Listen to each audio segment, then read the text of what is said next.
Good day, grade 12 learners. Welcome to today's economics lesson. My name is Letiane LG, and this lesson is brought to you by the Free State Department of Education in collaboration with Agama Research Development Program.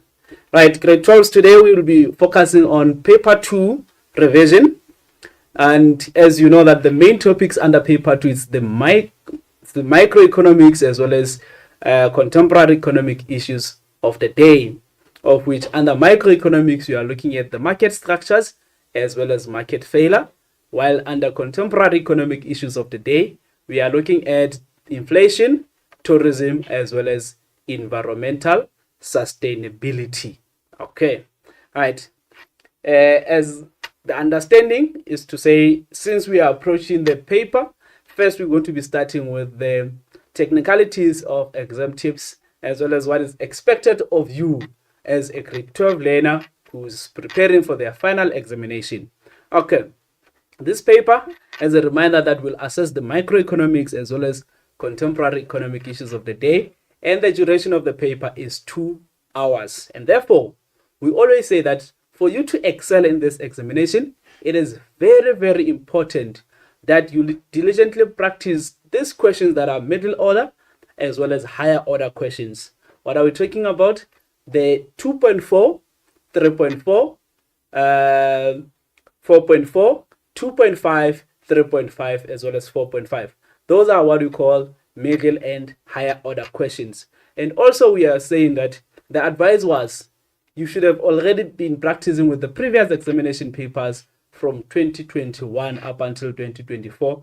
Reason for that is because it is aligned with the 2021 examination guideline, of which it is our Bible, the one that we use for assessment purposes. And that will equip you with the ability to accurately, therefore, grade 12s, interpret the action verbs and also the requirements of the questions. And we also say that to achieve comprehensive responses and secure full marks, and also to ensure that answers are presented in complete sentences. Those are part of the exam tips that we say, at least when you get to this examination room, be ready with those. Do that checklist to say, I know that paper 2, microeconomics as well as contemporary economic issues of the day. I only have 2 hours unless if I'm accommodated. Okay. And 2021 question papers up until now, that will also make you to be familiar of which essays were assessed and which essays were not assessed up until now. Okay, then something that is very important in this subject of economics is that you should always be up to date with the current affairs, grade 12s. What are we talking about here? For example, the Conference of Parties on climate change. If we can ask you to say, at the moment in the textbooks, I know the familiar one is COP17 or Conference of Parties 17 under climate change. But this year we are on COP29 and it's an ongoing event. I think it's in Baku in Azerbaijan at the moment. It started on the 11th of November 2024 and it will end on the 22nd of November 2024. The aspects of climate change will be discussed and how to finance countries to reduce their greenhouse gases and so on. So these current issues, you need to be quite familiar with them. Then in that way, we are certain that you'll get that distinction or you'll get that 150 out of 150 in the upcoming paper 2 economics paper. Okay. Then we look at the possible essays under microeconomics, of which we say discuss in detail various equilibrium positions under perfect market with aid of graphs. What are we talking about when we talk about various equilibrium positions? It's the economic profit of a perfect market, economic loss, and also we look at the normal profit both in the short run as well as in the long run, of which if you familiarize yourself with the characteristics of these market structures, or you call them the criteria for these market structures, then it will be easy for you to master them. Alternatively, you may be required to discuss in detail monopoly in the short run under the following headings. Okay, economic profit, and economic loss. Also, to assess your understanding, to say a monopoly market, since it's the only seller, and that seller is an industry itself, what kind of profit is generated in the long run? So this is the assessment in terms of graphs under perfect market as well as under monopoly. Continue with our possible essays. Also, as a candidate, you may be asked to compare the perfect market with monopoly under the following headings if they are guided, or just a normal criteria: perfect market with oligopoly, perfect market with monopolistic competition, monopoly with oligopoly, and or you also may be required to compare monopoly with monopolistic competition. Hence, we are saying that as a candidate, you should be able to compare as well as compare all the market structures, or all of them. Now, what are we saying here? Most of the time, when it comes to the comparing and as well as contrasting, you find learners, they actually do not give us the comparison. They are actually discussing the characteristics as they are. Okay, what are we talking about? The criteria could be one. We'll just take one for now and say we are going to take monopoly as well as oligopoly. The first criteria that we're going to get, it is the number of sellers, or the number of firms in this market structures. Now, compare and contrast. You're going to be saying first, the number of sellers, you're going to get a mark for that. Okay. Then after, you say, under monopoly, there is only one seller, and that seller is an industry itself. While now you are showing someone the comparison and you are contrasting. You are showing us the difference now. Under monopoly, there is only one seller, and that seller is an industry itself. While under oligopoly, there are few large sellers that dominate the market. So a marker now would be looking at, okay, monopoly, you said one, it's an industry. That will deserve 2 marks. Then there's something that we also underline. The word while, that means that is the comparison. You are showing me the distinction or the difference now between monopoly as well as oligopoly. While under oligopoly, there are few large sellers that dominate the market. Then that will give you marks. Then we move on to say, let's talk to probably the nature of the product as a criteria for these two market structures that you're comparing. Then the nature of the product under monopoly, that is the difference now. You're also guiding the marker. The nature of the product under monopoly is unique with no close substitute. That's a point. It's 100%, 2 marks. While that's the contrasting, that is the differentiation, that is the comparing. While under oligopoly, the nature of the product is homogeneous if it's a pure oligopoly, or heterogeneous if it is a differentiated oligopoly. Marks, you got them. The last one that we could say, it is the demand curve. As you hear what I'm saying, when I'm discussing this criteria, I only mention it once. You cannot mention criteria as you go. Say the nature of the product, then you discuss monopoly. You come back and say the nature of the product, then you discuss oligopoly. You are not comparing, and then you are not showing us the contrast between that market structure.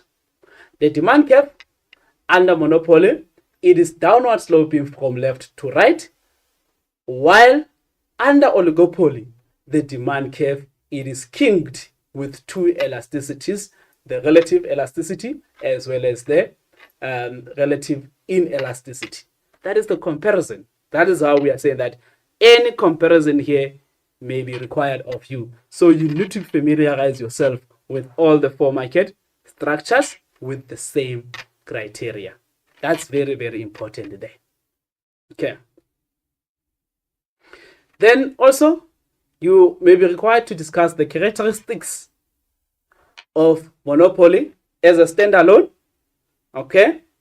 The characteristics of monopoly as a standalone, or examine oligopoly in detail as a standalone. That is where now you don't compare, you don't contrast, it is just one market structure on its own under any criteria, unless if you're not guided to say under the following headings. So you can say the number of firms, you can say the nature of the product, talk about the demand curve, talk about the profit, talk about control over price, talk about the entry into the market, and also talk about if collusion is possible, talk about the level of information or the knowledge of information there. So those are the things that we say here. If it's like this, it's an open field for you. You can talk about any criteria up to a maximum of 26 marks.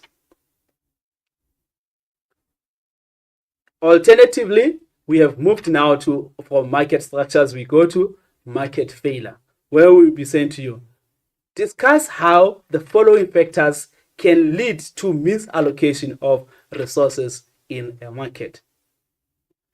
In this statement, the first one, you don't see a point where we are talking about market failure there, but you see that here's something that talks to misallocation of resources. So you see that line, you automatically say, oh, okay, here now they're talking about the causes of market failure. Or it could be just an open one to say, discuss the causes of market failure in detail under the following headings. The first one, it is the externalities, where under externalities, we're going to be talking about positive externality as well as negative externality. But your first starting point is to tell us what is an externality. The second one, you may be required to talk about missing markets, and then also talk to the imperfect competition, lack of information for both consumers as well as suppliers, immobility of factors of production, and we also talk about imperfect redistribution of income. So under the following headings, you need to master as well as know that. We'll discuss them in the essay to show you how to get marks between this. And then there's the mnemonic that you create there to remember this, as we always say that in economics, for us to remember the essays very easily, especially this ones, is to have the mnemonic there. Then I remember they were saying it is Emily, but with double I. Okay, it's Emily with double I as a mnemonic to remember that. It's externalities, missing markets, imperfect competition, lack of information, imperfect redistribution of income, or immobility of factors of production. Now learners would ask me, does it mean that the I's that we are having there should be in order? No, the one that you remember first, write it if you are not given to say discuss under the following headings. If you remember immobility of factors of production before imperfect competition, start with it, because time is money. And then we need you to get all those marks there.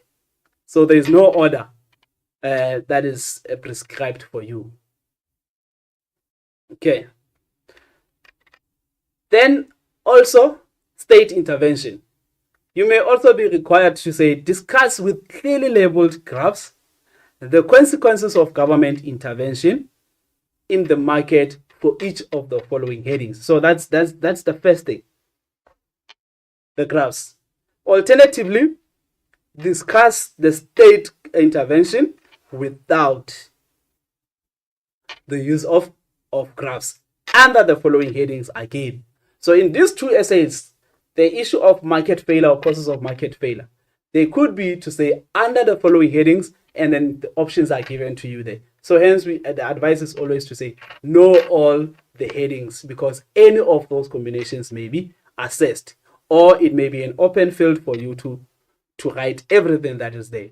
Then under the following headings, we remember that the first two do not have graphs, and also the last two there do not have graphs. So it's a theory based. Now that means now we are left with the following graphs that you need to know. You need to know the graph of minimum wages.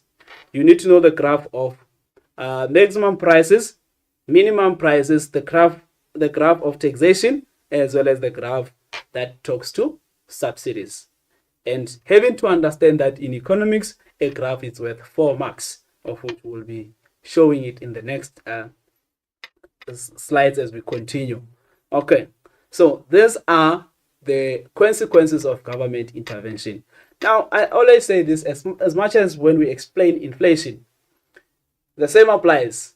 There are gains, that means there are those who will benefit when government intervenes in the market, and there are those that will lose when government intervenes in the market. So as you talk to the issue of market failure, especially when now the government needs to intervene, think of the positive impact as well as think of the negative impact of government intervention in this market structures or in a situation where the government intervenes. Let's go to contemporary economic issues of the day, which is question 6 essays now. The first one, it is discuss in detail the consequences of inflation under the following headings again.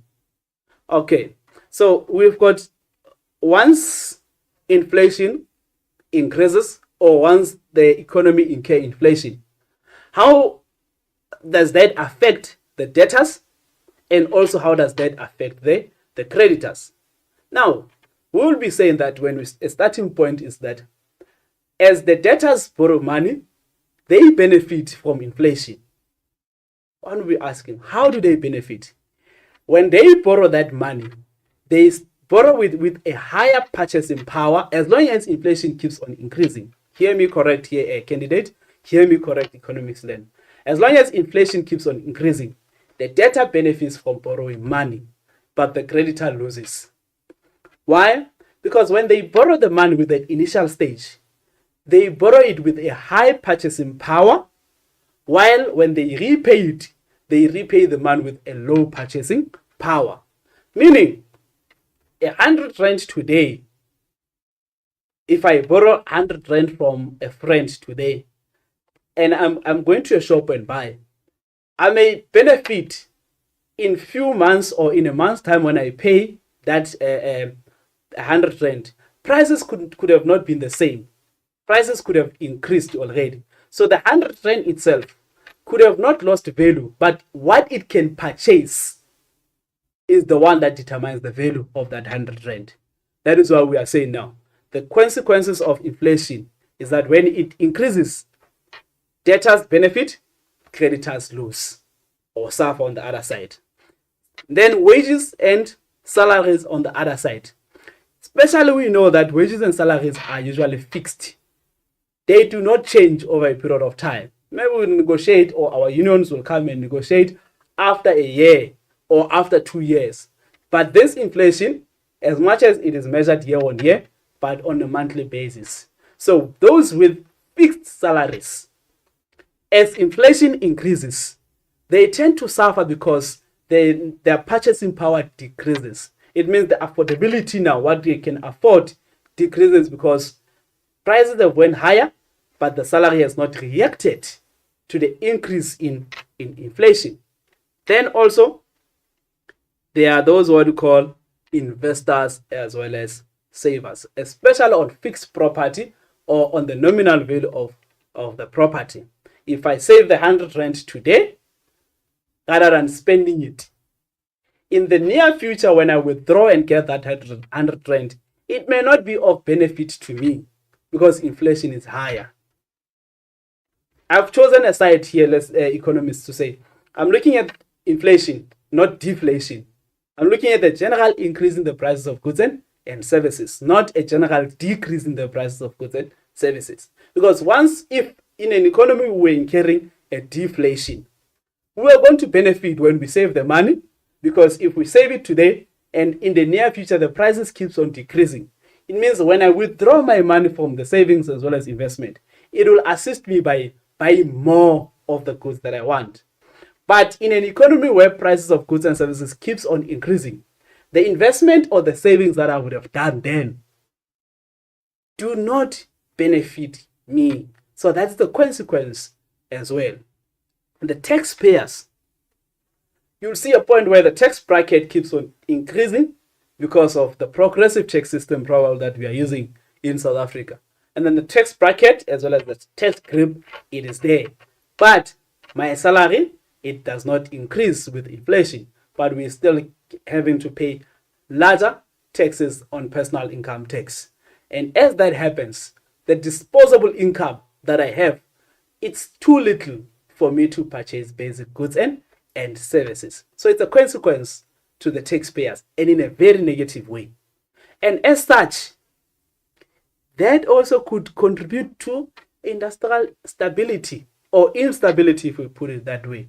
A situation where the unions will now go and strike or have a bargaining against the employer, requesting an increase in salaries as well as wages. Why? Because inflation keeps on increasing. But look at the negative part now. As the unions strike or bargain for their union members, the chances are production will stop. And as production stops, also it has got an impact because no work, no pay, or alternatively, the demand for goods and services keeps on increasing while the supply does not react to that. And for the producer to counteract that demand for goods and services, by default, prices are going to increase again, and then we suffer due to that industrial instability. Then, as a result, increase in inflation. Remember, those who were striking, probably part of them were retrenched, or prices of goods and services are too high, and also the employer cannot be able to pay larger salaries. Others get unemployed or get retrenched, and also that contributes to poverty because cost of living is too high, and also there's a low part of standard of living. Then that could also have a negative impact on the balance of payment, where we experience a deficit in the balance of payment. Then again, we know that psychologically it has got a negative impact on the society, on the economy as a whole. That is why when we did business cycles, we see the recession, downturn, or a situation where the economy is depressed. Why? Because of inflation. We have countries where the loaf of bread could be 100 rand, and the value of money, it's not there anymore. That is because there's a consequence of what? Of inflation there, creditors. So inflation has got a very negative impact on the economy, as much as there are gains as well as losses for some. That's essay number 1 under contemporary economic issues of the day. Then number 2, you may be asked to discuss in detail the following measures to combat cost push inflation, or to combat inflation in general. So we've got what you call monetary policy as well as the fiscal policy. The application, the way we have applied this when we're doing business cycles, and the way we've applied this when we're doing public sector, and also when we're doing topic 9 under growth and development policies or measures, that is the very same application that we have. Remember, under monetary policy, there are 2 instruments that we have in there, and those 2 instruments you said are the interest rate, okay, as well as money supply. Okay, so application will still be there. The repo rate, you are trying to get rid of inflation. So it means you will work in the negative side of what consumers would desire. When I say in the negative side, would be saying increase the repo rate so that it may be difficult for consumers to borrow. Also, they may pay higher. More money, instead of going to spending, will go to payments of loans to those that have got existing loans. And also, you would say to us that under money supply, there are certain instruments that we need to use there. The first one would be the open market transaction. In this way, it is where now the Reserve Bank will sell the securities. Will sell the securities to customers, and then they will keep the money. That means there will be withdrawal of money in the economy. Then also you've got what you call the cash reserve requirements, of which it will be increased so that banks would retain more money in reserves. Then moral suasion, in such a way we expect that banks will act in a very desirable manner when they are granting what? Loans to their preferred clients. Okay, then under the fiscal policy, the instruments that we have there, remember that we said we have got taxation as well as government spending. Okay, So remember, our aim is to get rid of inflation, to combat inflation. Now, you always, hence I say that the key word is that you work on the negative side of consumers as well as businesses. So with government spending, it will be decreased while taxation increase. Remember when we talked to the consequences of to the taxpayer. So as the tax increase, consumers have got less disposable income to spend on goods and services. But look at the first one there. When interest rates increase, consumers will take advantage, some of them. Rather than spending their money, they will save it because of higher interest rates on return or interest rates on investment. So it's very good for them as well. On the other side, government spending such as subsidies and other infrastructural projects that will be delayed by the government so that inflation at least can get within the target of 3 to 6%. Okay. Then we also have got other measures that we have set to say these are the measures such as the issue of productivity there. Okay. The measures such as the issue of productivity increased, and also we are looking at price control. We are also looking at the wage rate policy that should be stricter. Then a situation where we are looking at this stricter conditions for consumer credit. That one we know that is under moral suasion. Encourage personal savings more and above than increasing interest rates while they're still maintained, but people or consumers should have the behavior or the tendency of saving for investment purposes. And a situation where we are saying let the import controls be relaxed in the economy. Then we also look at the issue of floating exchange rate system as well as inflation indexation there, or control over the prices. So these are other measures that we need to have in order to combat inflation. So if the question is asking you as an essay in the exam, these are the measures that we want you to have. Possibly, if you do well, before you can even to get to other measures, you could have already got your 26 marks, because under taxation there are so many factors. You're going to be discussing personal income tax alone, discuss company tax or corporate tax alone, discuss other taxes alone as independent from each other, and how do they affect us in terms of combating or getting rid of inflation. Another one, it is the examine in detail the benefits of economics under the following headings. The state, that means the participants in a closed economy, the state, businesses, households, as well as the issue of infrastructural development. How does that benefit household? How does that benefit the state? How does that benefit businesses? And what impact does that have on infrastructure in a country? So that is also a possible essay there. Possibly the last topic, which is environmental sustainability. I know that most of the candidates enjoy this one because it's the contemporary economic issue. They can see it every day.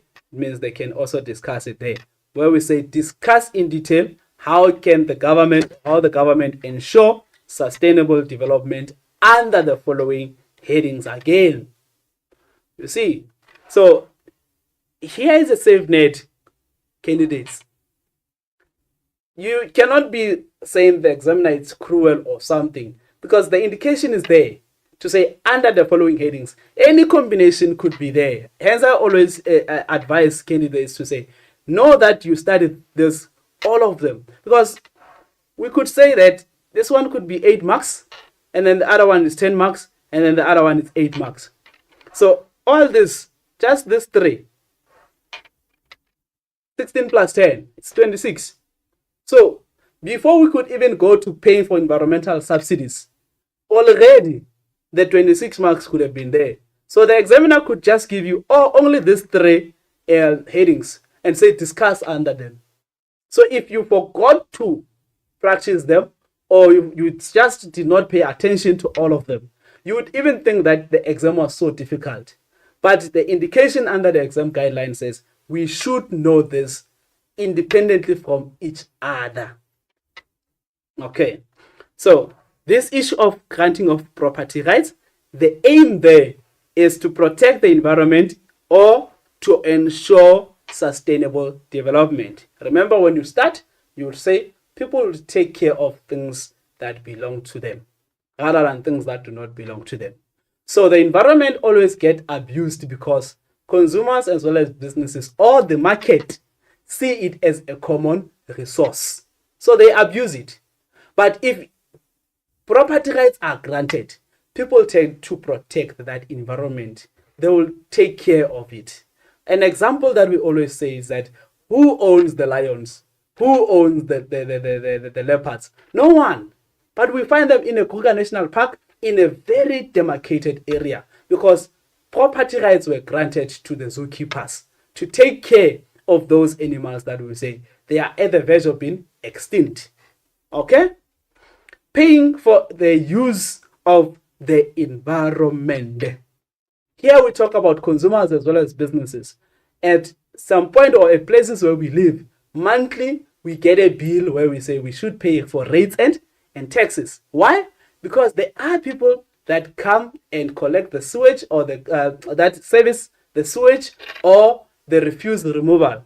Those people, in that case, for us of using that environment and for them taking care of that environment, then the government do what? Charges for us using the environment so that we keep it clean for future generations. Levying of environmental taxes. This one we know that it is associated with companies that pollute on the environment or on the sea life. Hence, you and I talk about the green tax there, where the government charges green tax for companies that pollute the environment. Then there are other companies that come with measures or ways that does not harm the environment or that harm the environment less. Technology and innovation. And that is why we are saying that they may go to the government and apply for environmental subsidies because they are also having ways to take care of the environment. Then we also talk about issuing of marketable permits, where here the government allows firms to produce or to emit pollution up until a certain level. So you are permitted to pollute up until a certain level. More and above that, then you start paying a certain tax. It's more like a license to pollute, but to a certain level. Then we've got the 3 public sector control measures here. Those 3 public sector control measures, it is the command and control, of which you remember that the command and control is divided into 3 ways, of which the first one that we look at is the quality. Then we also look at the quantity. And lastly, we look at the social impact standards. Okay?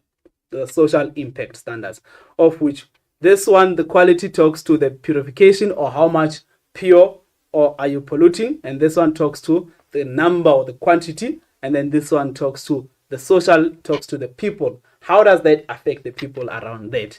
And then the other 2, it says it is voluntary agreements where companies or people around becomes partner to the earth, where they say themselves voluntarily, they come up with ways that will harm the environment less, such as recycling and other measures that they will say, for us, we're going to pollute less on the environment. Lastly, it is where now there are campaigns, partnership on the environment, such as Save Mother Earth, Partners of the Earth, and etc., where people are now educated on the impact of the environment. I usually asked to say, how often do you throw papers away around in an effort to say, or in a mind that you are creating employment for someone else, not realizing that indirectly you are harming the environment. So education is also to say, try by all means not to throw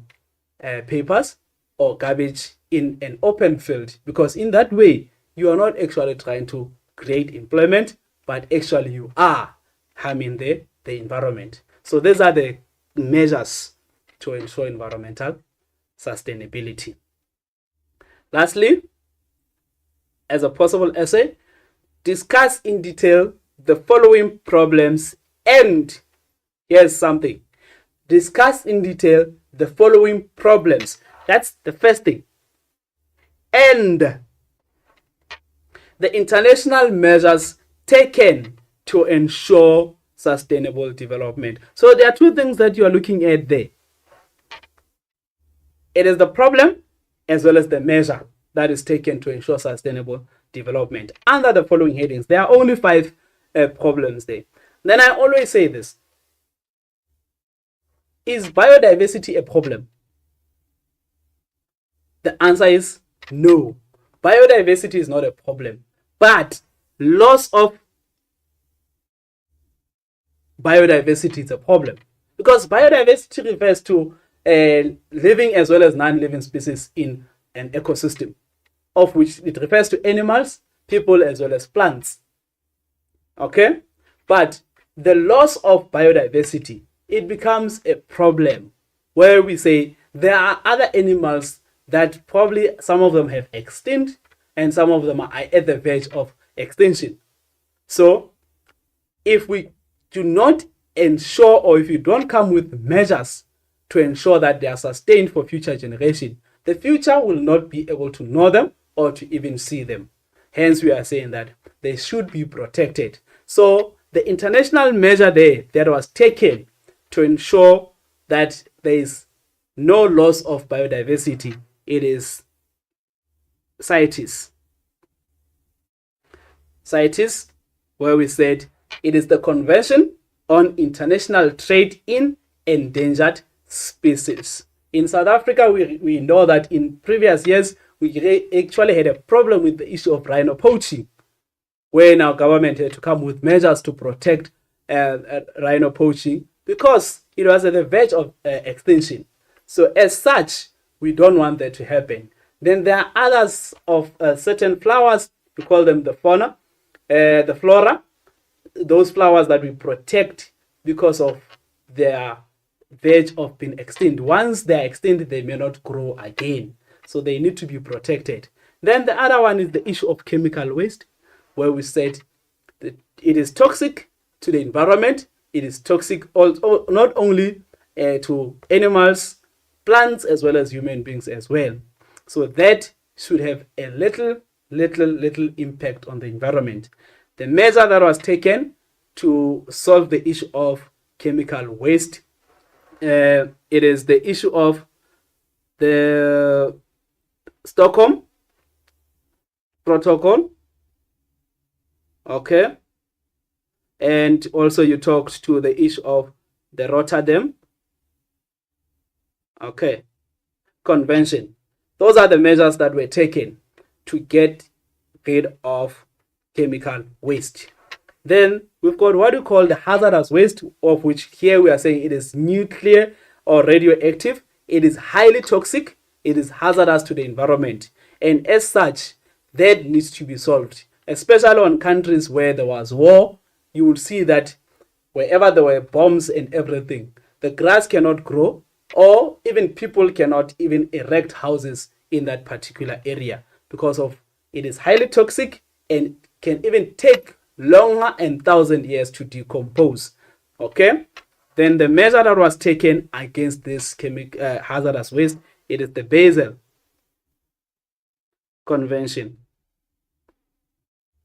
All right, the Basel Convention.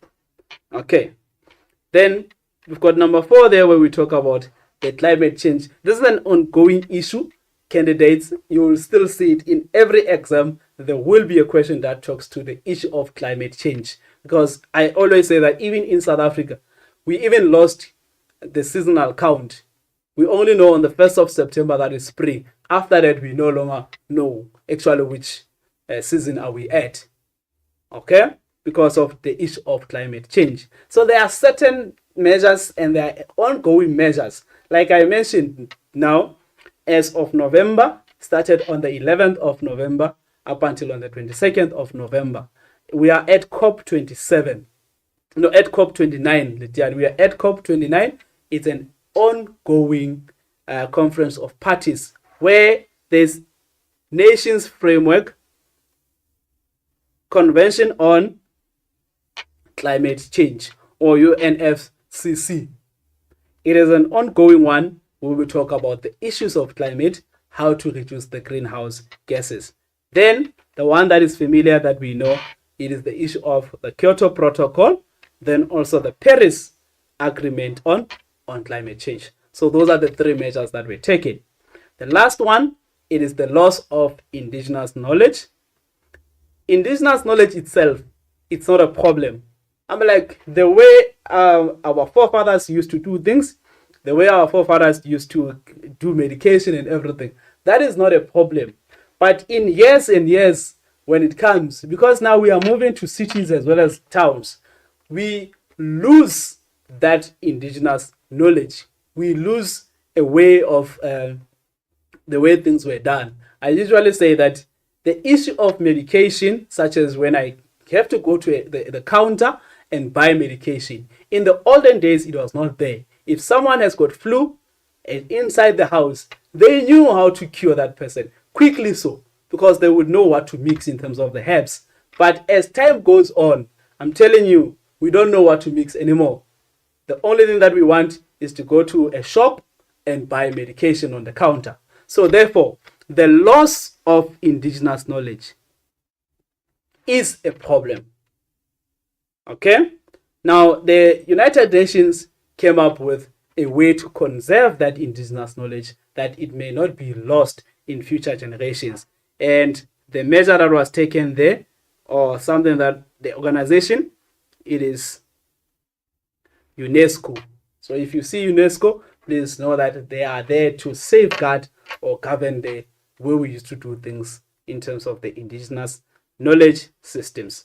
So these are the 5 problems against the measures that were taken. Now, you cannot discuss the biodiversity loss and chemical waste without talking to the measures. You would have lost 2 marks for every time you are not mentioning the measure. I repeat that. If you talk to biodiversity loss, you can discuss it thoroughly so and explaining it. But every time you don't mention the measure that was taken, you are losing 2 marks. So you can imagine you would have lost 10 marks of possible 26 if every time you do not mention this measure that was taken. So these are our possible essays candidates for 2024 as prescribed by the exam guideline. We hopefully know that you are ready and prepared for them. Then we come to the issue of graph techniques for question 2, question 4, okay, and question 5. We know how to draw graphs. Let me be friendly with that. But you are losing marks because each and every graph has got a maximum of 4. Then we're going to check the labeling first. So on the y-axis, it is the cost and the revenue curves, grade 12s. So it's going to be revenue cost, and on the x-axis, it's going to be quantity. Now, what are we looking at here on these graphs? Did you label correctly? Yes, you get a mark for that. 1 mark. Let's look at the shape. This is a perfect market. Let's look at the shape of AR, MR as well as demand. Is it horizontal from left to right? Yes. Okay. Then we're going to be looking also the issue of the cost curves. Which ones are those? The MC and the AC. Correctly labeled is fine. But here's the catch. We're going to be looking at, does MC intersect with AC at the lowest point? It's a very key, that one. Does MC intersect with AC at the lowest point? Yes. Okay. If that's the case, you're going to get a mark. I know that sometimes you are in a hurry. If your MC is going to cut here and does not cut at the lowest point, that mark, you're going to forfeit it. You're not going to get it. So it should cut at the lowest point, not at that point there. Then the last mark, have you correctly indicated the profit maximization point since this firm is making an economic profit? Okay. have you clearly indicated the profit maximization point. Where is the profit maximization point? It is the point where MC intersect with what? MR. At that point there, point A, MR is equals to MC. That is the point that we say it is the profit maximization point. Clearly indicated. If that's the case, yes. So then you draw a line going down, you touch your quantity. So that's 1 mark, 2, 3, 4. So your graph, you would have met the requirements of the graph, 4 marks there. Then explanation of what is happening here. And also that will give you 6 marks. So if it's a graph, you've got 10 marks already. To say this firm is making an economic profit. What indication are we seeing that it's making an economic profit? It is because the lowest turning point of AC, it's below the what? The AR there. Then it's making an economic profit. Perfect. You've got your marks there. Okay. Then we've got what we call the competition commission or competition policies, if we put it that way first. And then we look at the competition commission, of which we said the aim there is to investigate and evaluate restrictive business practices with the following aim. Number 1, it is there to prevent the abuse of monopoly power, okay, to regulate the market through measures as well as takeovers, to prevent price fixing and collusion, especially under oligopoly market, okay, and that is governed by the Competition Act of 1998 that makes provision for competition commission and the competition tribunal. So once the competition commission is satisfied with that, but they find that there are some businesses that colluded, or there are some businesses that fixed prices, or those that formed a monopoly, also those that did measures as well as take over in an unprofessional or not in a professional way, they may issue judgment against those businesses. So that is the competition commission. Its aim is to investigate and evaluate restrictive business practices. So once they find businesses to be in breach of the Competition Act or guilty of, therefore they will issue judgment, and that judgment will be taken to the competition tribunal that acts as a court now. Now that competition tribunal will therefore accept or reject or amend the investigation and recommendations of the what? Of the competition commission. To say this business, yes, it was found to be in guilt of something. So the judgment, if it's fined 1 million, let them pay that 1 million. Or if the competition commission was a bit harsh, the judgment or the fine may be reduced, or we may find that the business was still within the limits. Then therefore the investigation will be rejected. But if in a situation where that it is accepted, the tribunal accept the judgment that was done by the competition commission, businesses that are not happy with the judgment, they may take it further now to the last or the apex court, that we call it the competition commission, the competition appeal court. And that appeal court, it is the last one. So therefore, what will they do? They will accept or reject or amend recommendations that were done by the competition tribunal. So where does it start here, candidates? Competition commission first, they investigate. They find businesses in breach of fair business practices, they issue judgment. Then that judgment is taken to the tribunal, where the tribunal will look at it and say, okay, we are happy with the judgment, and then they issue that judgment to the businesses. Businesses are not happy with the judgment, they are allowed to appeal, and then they may go to the competition appeal court, which is the last one. All right. So those are the watchdogs. Okay. Then another technique, it is where we look at under economic profit of a monopoly. Then the firm is making an economic profit if the lowest turning point of AC is lower than AR, or if AR exceeds the lowest turning point of AC. Now, I always advise learners to say, those are the ways that we need to see lowest turning point of AC. You cannot just say if AR exceeds AC, because at this point here, the one above, at that point, we can see that AR is there and then AC is there. So there, AC exceeds AR. Then you cannot say the firm is making an economic profit. But what is an indicator that the firm is making economic profit? It is when the turning point of AC is below AR. That point that we are having, it is there. We are happy that the turning point of AC is below AR, which is this curve. Then we can say the firm is making an economic profit. The same knowledge apply. Did you label the graph x-axis? Yes. Are the shapes correct in terms of AR as well as MR? Yes. Did you indicate, or does MC correctly touch AC at the lowest turning point? If that's yes, you get a mark for that. Did you correctly label the profit maximization point? And remember that we said profit maximization point, it is where MC and MR intersect, where they meet, and that is at point A. Okay, did you correctly label that?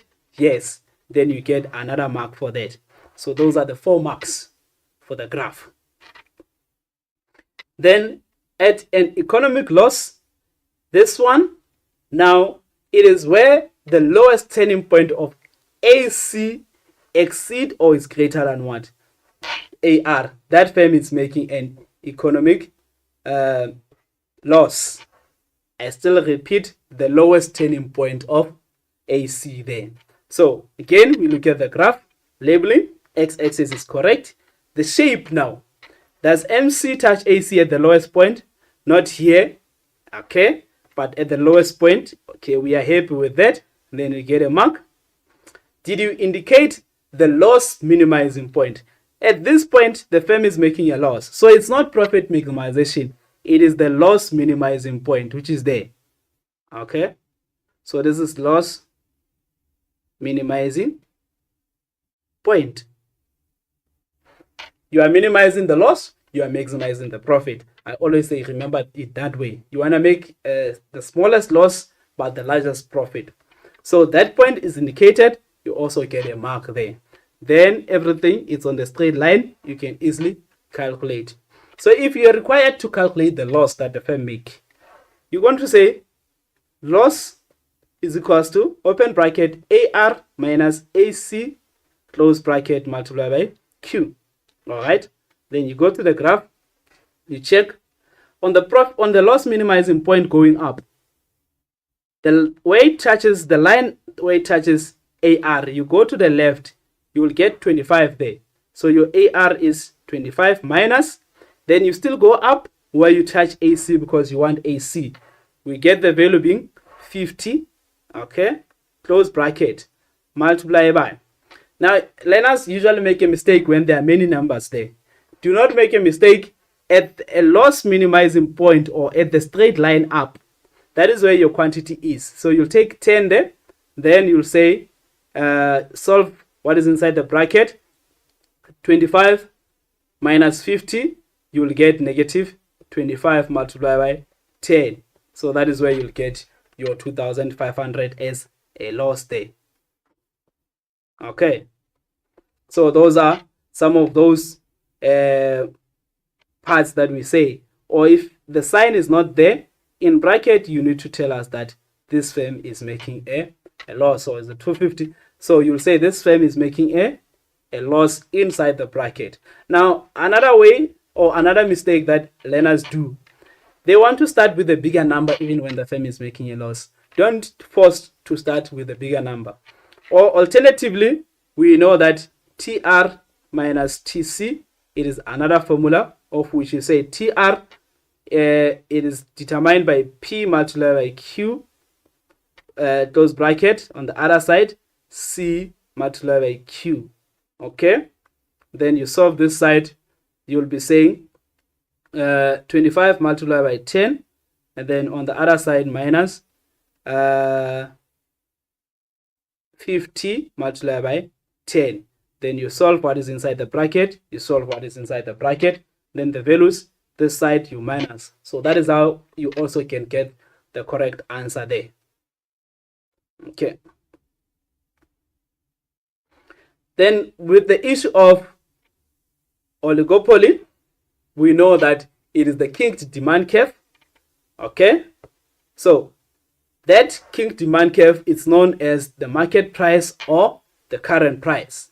Oligopoly, as you know, that is divided into two parts, or the upper segment, which we said is relatively elastic or sensitive to price change. What do we mean by that? A small increase in prices in order to generate more profits does not work in the oligopolist's advantage, but it works at the disadvantage, because we see a huge decrease in the quantity demanded. Okay, unlike the lower segment, of which we said it is relatively inelastic or it is insensitive to price change, meaning a huge decrease in the price, okay, have a slight change in the quantity demanded. So it does not really benefit us. As you can see that at the current price, for you to determine the revenue there, you will say 15 multiplied by 20. Check how much you are making at the current price. If you try to increase your revenue by increasing the price, you're going to be say 20 multiplied by 5, which is this, no, multiplied by 10, okay, which is this part here in the middle. And then if you decrease your price, you will be saying 5 multiplied by 25. So check in all the three parts. At the current price, check how much revenue you are making. If you try to increase the price, check what happens to the revenue. If you try to decrease the price, check what is happening to the revenue. Then you start thinking to say, hey, what is happening here? It is because there are so few firms in this market, to a point that the rivals or the competitors will also react on the changes on whether the price is increased or the price is decreased. But you and I know that they will react mostly on the price decrease. Hence, we talk about the two gradient of the demand curve. That is also different. The upper part, it's relatively elastic. The lower part is relatively inelastic. In this market structure, sometimes we're not going to be asking you about the issue of non-price competition. But the keyword that they mention in an exam or in a sentence, it is the issue of market share. So when you see the word market share in a statement of an oligopoly or monopolistic, think that we are not talking about the price, but we are talking about non-price competition. Okay, we are talking about non-price competition there. Under monopolistic competition, this one it's in the long run. Probably even the letters are indicating where we say long run marginal cost as well as long run average cost. And this firm is making an economic profit because we can see the lowest turning point of AC, it is on, not above, not below, but it is on the AR. Then there we can see that this firm is making a normal profit. Why is that the case? It is because of the characteristic that we know, or the criteria, the barriers to entry. It is fairly easy to enter the market as there are no barriers to entry. And if one firm makes an economic profit, that economic profit will start to attract new firms or new competitors to enter into the market or into the industry. And Once that happens, this will increase the competition, where they will start sharing the customers now, where customers from the existing firm will start to go away into the new firm. And as that happens, the process will continue. As more firms enter, the process will continue to a point where the customers are fairly distributed to a situation where the firm can no longer generate economic profits, but the firm only makes a normal profit. And that will be in the long run. Why? Because of entry into the market where there are no barriers into the market. Okay. State intervention. Remember we said it is the issue of maximum price. And here I said to you, there are gains as well as there are losses. Once there is intervention by the government, there will be positives and there will also be negatives. So as you draw the graph, as you explain, discuss the negatives and also discuss the positives. All right. So equilibrium price of bread before government intervention was 20 rand. But we understand that this is too expensive for consumers to afford. And therefore, government will intervene by imposing a maximum price or price ceiling to this price of bread. So after government intervention, it is cheaper for us as consumers to buy this bread. It is now how much? It is 15 rand. It is no longer 20 rand. But look at the movement along the demand curve as well as the movement along the supply curve. So this is the demand of bread. Okay. And then this is the supply. Okay. So once that happens, it used to be 20 rand. But now it has decreased to 15 rand. Quantity demanded therefore increases. It means we no longer demand 100, but we demand 150. But what happens is that as quantity increases, supply on the other side decreases, because businesses want to supply at the highest possible price so that they can generate more profits. You remember the law of demand as well as the law of supply, of which the law of demand stated that as the price of the product decrease, quantity demanded increase. The opposite is also true. But the law of supply stated that as the price of the product increase, supply also increase. Why? Because I'm looking for profits as a business. Hence now, state intervention. It's good, very good that the price is now 15 rand. Consumers can be able to afford. If you had 20 rand, now you've got, you buy it with 15 rand, there's a change of 5 rand to purchase other essential goods on the other side. Hence, we see an increase in quantity demanded, ceiling prices on the other side. However, this is bad because supply on the other side decreases. Therefore, what does that create in the economy? You tell us the negative part to say this creates a shortage. And once that creates a shortage, there's a market that emerges because of shortage of essential goods or goods that are needed. And that shortage creates a what? A black market. Okay? That shortage creates a black market. And then you also explain to say a black market, it is where goods and services are sold at illegal prices. Practical example we have created there to say during COVID, we know that the issue of smoking as well as drinking was prohibited. But you still see people smoking, you still see people drinking. Question is that where were they getting those? It is because they were getting them in the black market at different or even legal prices. Because the demand was high, but there was no supply. And that creates a black market. So think of this state intervention of maximum prices. Then the opposite is also the minimum prices there, of which this one, it is in the benefit of the producer now. Unlike maximum prices, where the maximum prices were in the benefit of the consumer. So the minimum price are in the benefits of the producer. Again, the price of milk is 20 rand before government intervention. Quantity demanded is 100. Right. Once the government intervenes, they can say the minimum price that can be charged, it is how much? It is 40 rand. And that also is regarded as a floor price. That means the prices from the floor going up. The maximum price were from the ceiling going down. That is why you call them ceiling prices. But this one are floor prices. You can charge from 40 rand, not 20 rand. You can charge from 40 rand going up. That 40 rand is the minimum price that you can charge. Sure. Okay. This is good for the producer candidate. Why?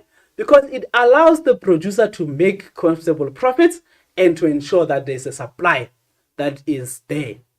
Hence, you see, very good on the side of the supply. Supply increases from 100 to 150 because now they can make more profit. But to the person who's demanding this milk, it is too expensive. I no longer buy it at 20 rand, but now I'm buying it at 40 rand. It is expensive for me to afford. So therefore, what happens to demand? The demand decreases. Now, supply, it's at 150, but the demand is at 50. So that creates a what? That creates a surplus in the economy. There will be plenty of milk, but no one is willing to demand it. Hence, the government will buy the milk and probably be destroyed, or that milk can be bought by the South African government and sold to other countries at relatively cheaper prices, of which we said it creates a what? Dumping. Okay. So you see the good part as well as the bad part. Minimum wages. Okay. This is in the labor market now.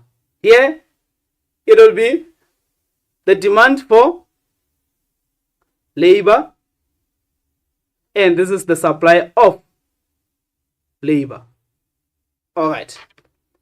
Before state intervention, especially on the farmers as well as the people who work as domestic workers, from last year, the minimum wage, it was around 25 rand 42 cents per hour. Just say if they ask you how much is it per hour, last year it was 25 rand. Before April, it was 25 rand 42.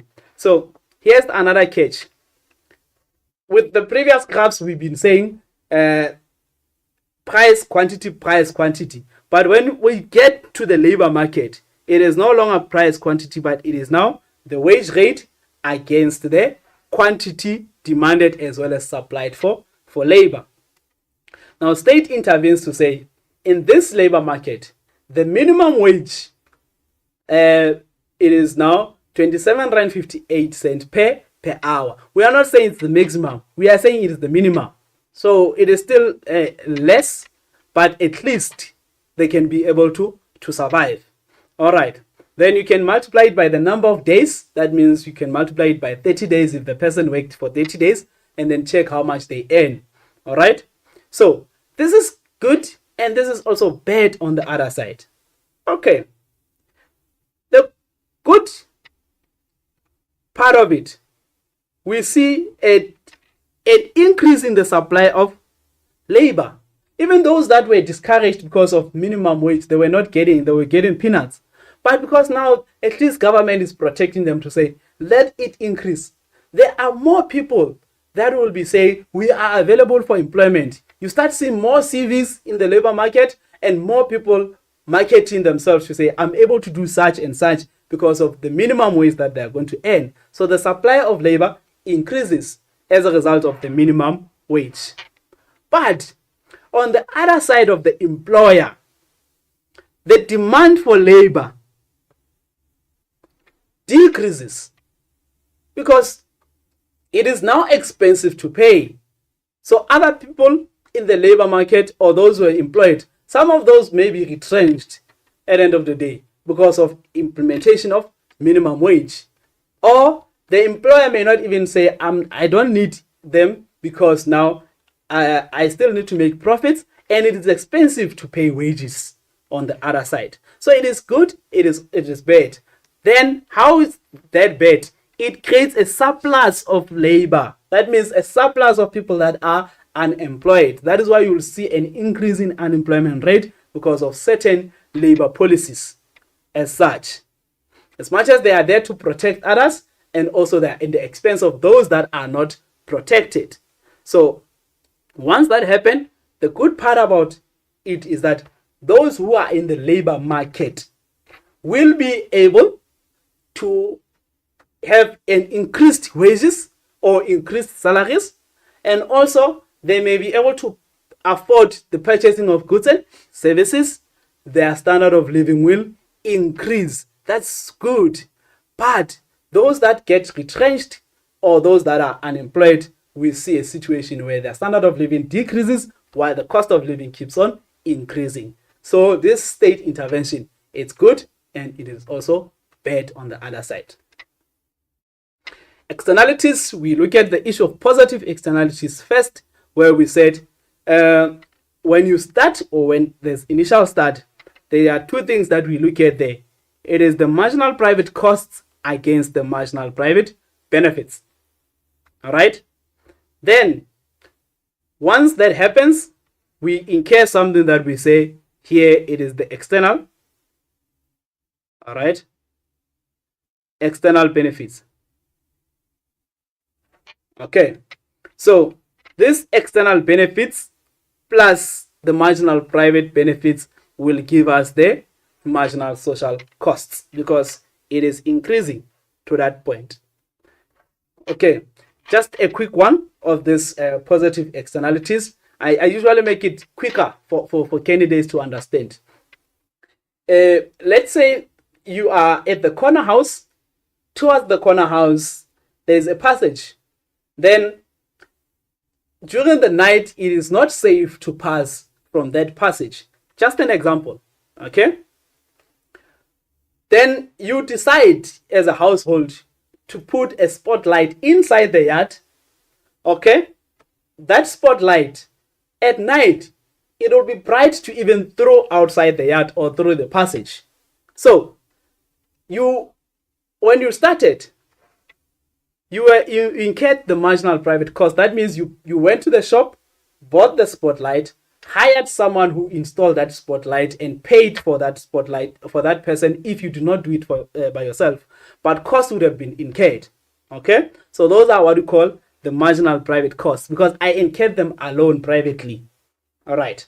Then you put that spotlight in an effort to enjoy the benefits that at night inside your yard, even towards the gate or outside, it will be bright. So that prevents criminals from entering, and also it keeps you safe and you enjoy those benefits. So those are what we call the marginal private benefits.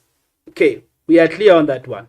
But this spotlight does not only cater for you alone. It ends up benefiting the neighbors or the other people that passes on the street where you stay. So to them, it is a benefit but that benefit, you did not include them in the original transaction. That means you did not tell them that you can pass at night because I'll be having a spotlight. But they will automatically enjoy the benefits when they pass at night, to say at that passage, it is now bright at night. Now that means we can pass there without being robbed. So to them, it is a benefit, but that benefit, it is external benefit. Okay? So that is what we are saying. The marginal private benefits plus the external benefit will give us the marginal social benefits. So there is an increase in demand, although the price increase on the other side. Okay. Then we've got what we call a negative externality on the other side. Here again, we look at a situation where a firm, probably this firm wants to produce bulbs or lights or spotlights. This firm that produces the spotlights, they will incur the marginal private cost. That means the issue of labor, payment of salaries, and so on. That is the marginal private cost to the firm. And they will enjoy the marginal private benefits if customers come and buy the spotlight. The firm will be making profits on the other side. But look, an externality is something that you did not plan for. It's something that you do not include in the original transaction here, grade 12s. So as that happens, you see a situation where if the spotlight that you're producing, probably there's a chemical, it spill over and people get sick because of the chemical, that those people were not included in the original transaction. As they get sick, they themselves incur the cost of hospital bills, incur the cost of doctors, etc., and transport. You did not include those costs in the original transaction. It means, as a business, you did not say, everyone who's sick from me producing the spotlight, come to the firm and claim medication, cost for medication. You did not do that. When you started, you were focusing only on the marginal private cost as well as the marginal private benefits. But along the production process, something that is a byproduct, something that is an externality occurs that you do not plan for. And this one, we see that it is a negative one because people get sick from your production. Hence, now we are having something that we call the external costs, of which we are saying if external costs were taken into consideration, for every bulb or for every spotlight that you sell, there's 5 rand more for anyone that will get sick. It means now it will cost you, it will be how much? It will be 20 rand to a person who's buying it. So that will be expensive to the person who's buying. Hence, we will see a decrease in demand and supply. So that's why we'll see the marginal social costs. Now, if they are taken into consideration, demand and supply will decrease. So that's why you see a shift in the supply curve. Therefore, here, the marginal private costs plus the external costs are equal to the social costs. Taxes are there to discourage the consumption of demerit goods and also to cover external costs. Here, we are saying if taxes were taken into consideration, the production or the consumption of certain demerit goods will decrease because it is now expensive. Hence, you will see a decrease in supply of that particular product. Okay. The opposite is also true, of which we've got subsidies now, where we say subsidies will reduce the cost of that particular product and it will increase the supply as well as demand for that particular product. Hence, we see an increase in the supply curve there. So those are the possible graphs under state interventions candidates that you are expected to look at when you are practicing. And taxes have got a negative impact, supply decreases. Subsidies have got a positive impact, supply increases. Then here we look at the techniques, where we look at the multiple choice questions and the approach, therefore, on this multiple choice questions. Okay, you're only given 20 minutes, section A, do it and pass. Okay, so you're only given options letters A up until D. So you will say a close example of a perfect market in South Africa is, okay, probably you would have said C, it is the correct answer. Then when you check, you realize that no, but B is the correct answer here. JSE, it is the close example of a perfect market. Now, you cannot do this. We keep emphasizing that. You cannot do this and say, but you can see that I was trying to write B there. It will be marked wrong. You've got enough space going this way. So if C or B is the correct answer, just cancel it nicely and write the correct answer there to say answer is B. That is what we are looking at. And then while we are still there, there are 2 options of B, 2 options of C, 2 options of D, as well as 2 options of A. So with the first one, already we've got B as the answer. It means we are only left with 1 B in the 1.1.1 up until 1.1.8. You cannot have a situation where you've got 4 Ds as a multiple choice. So here we're looking at the value of inputs that are used in the production process that the entrepreneur had to hire or purchase. And those are what you call what? Explicit cost. So you've got D again here. All right. If you look at implicit cost and explicit cost are the two words that are close to each other. Another technicality is this one. You cannot do this. D, C. We only want one option. So if you choose two options like this one, probably therefore, even if D is correct, because we can see that you are playing lotto, you are not sure of what you are doing, you're going to be marked wrong. Only one option should be correct.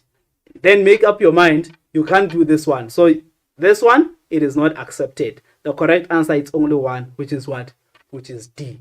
That is the technique that we are also saying.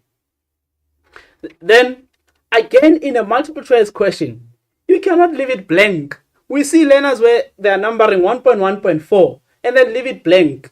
If you are not sure of the concept at all, one of the answers here are correct. So try your best luck there. And I'm giving you a tip today to say, the other ones that you are sure of, remember that there are 2A options, 2B options, 2C options, as well as 2D options. So if you look at in your options, find that you've met the requirements for B, you've met the requirements for A, etc. And then only one D is there. To automatically the one that you don't know, then choose it as D. Then you get your marks there. Okay? So when a business is not producing at the lowest possible cost, it is said to be what? Keyword there, producing. So it is said to be productive inefficiency or inefficient. The demand curve of a monopoly, it is the same as the what? As the average revenue. So this is done. We had our 2B and our 2D. It means the remaining options in a multiple choice cannot be D or B. We are left with 2A's as well as 2C's. That is the technique that we are having in section A, multiple choice. Okay. While we are still in section A, before we get to section B, in section A, the options there in the table, the options cannot repeat themselves. It means if you've got C going down, I'm talking about matching column A with column B now. If you choose C, the other one cannot be C in somewhere in the middle because only one option is said to be correct.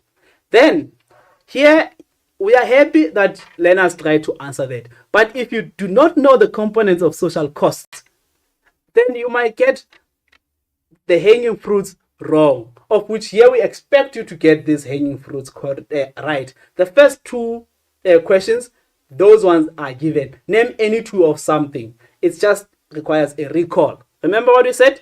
Marginal private benefits plus the external benefits will give you what? Social benefits. On the other side of negative externality, marginal private costs plus external costs will give you social costs. Here, the cause and effect relationship matters here, where we ask you, why do businesses in a perfect market prefer not to adjust their selling price? So what must you mention? Perfect market and also the adjustment of price there. That is the cause and effect relationship. You cannot just talk about a perfect market alone. And also you cannot just talk about the issue of selling price alone. Remember the criteria under perfect market, where we said businesses under perfect market are price takers. So you've mentioned there, perfect market and the selling price there, individual firm. All right. If they increase their prices, consumers will not buy their products and they will incur their losses. That is why they are price takers. And if they sell their products below the market price, then they might not be able to cover their costs. So those are some of the elements that we say. These ones we expect you to get the first 4 marks out of the possible 40 marks of section B, question 2. Okay. Then another data response question. We'll just look at where marks need to be collected. The first one, we expect you to get a mark. The second one, also the point where we ask you to briefly describe. And now, because we want a distinction, all the 10 marks should be in the back. But as long as you underline what is required of you here, then when it starts, it says, name the act that governs the Competition Commission. We started with that. It's the Competition Act of 1998. Then also we talk about which role players, that's another thing that you need to underline, can lay a complaint at the Competition Commission. Now you need to think, when we talk about role players, what are we talking about? We are talking about participants in the economy. A role player is someone who's taking part in something. So participants in the economy, it is the same element that we did when we're doing circular flow, households, firms, etc. Those are the participants in the economy. Those are the role players in the economy. Okay? So we said it is the Competition Act of 1998. Role players in the economy, it is the general public, that means the consumers, the households, and also the other businesses there. They can lay a complaint. Then a measure, it is taking over, or it is a legal consolidation, combining or joining of two businesses into one, where the other one takes over the other and becomes one. You see it being under new management is because of takeovers as well as measures. Okay. Then we look at what is the role of the Competition Appeal Court. Remember that we said it starts at the Competition Commission, it goes to the Competition Tribunal, then after that it goes to the Competition Appeal Court, which is the apex one. It is to consider appeals against decisions of the Competition Tribunal. Also, it is to review the orders made by the tribunal. Okay. Then lastly, we'll be saying, what are the corrective measures that can be instituted against companies if they are found guilty? It's opinion based, but if you do not read the question, even this one that we expect you to get, you might not get it correct. Underline the key words, underline the action verbs here. So they are found guilty. They can impose substantial financial penalties on that particular company. They can place such a company on a competition compliance program. Please do not mention that they should arrest. We are talking about companies here. We're not talking about an individual person. So the issue of arresting will not be there. But here we're talking about the financial penalties to that particular company. We are talking about compliance program, and also they can charge companies using relevant legislations or act. The other one, they can force a product recall on that particular company if any company is found to be guilty of the Competition Act. So those are some of the measures that we are expecting the Competition Act or penalties to be taken against companies that are found to be guilty. This is a high order question in section B. It is a point where we say if you are listening, you're going to get only a maximum of 2 marks. Now it says here, how would competitors in a monopolistic competition ensure their operational success in the market? Nothing here on this question talks about non-price competition, but you are seeing operational success in the market. You remember that we talked about the issue of market share. Okay, so prices cannot be a factor on this one. Therefore, competitors can create opportunities for non-price competition measures by creating unique products as compared to those of their competitors. Furthermore, they can also attract customers by advertising their products and making them to be more appealing to customers. In that way, they are increasing their market share. Now, a price is not mentioned, but we are talking about non-price competitions here. Packaging of their products also in an attractive way for customers, making them to stand out from those of competitors. Furthermore, as you go on, you build what you call customer loyalty through branding. We know that people become loyal about that, extend the working hours. Even this is just an example here. Others work overnight. You know that if I go from, even if I'm late or was busy, at least at this shop, they will still be open. In that way, you are increasing your market success because they will have a good weight for you and you'll still be generating profits or more revenue without increasing the price of that particular product. Can give loyalty rewards and customers, or loyalty rewards and points to customers for their purchases. This one I make an example with the issue of restaurants as well as garages, where one will pass this restaurant, go to the other because they've got rewards or vouchers to claim.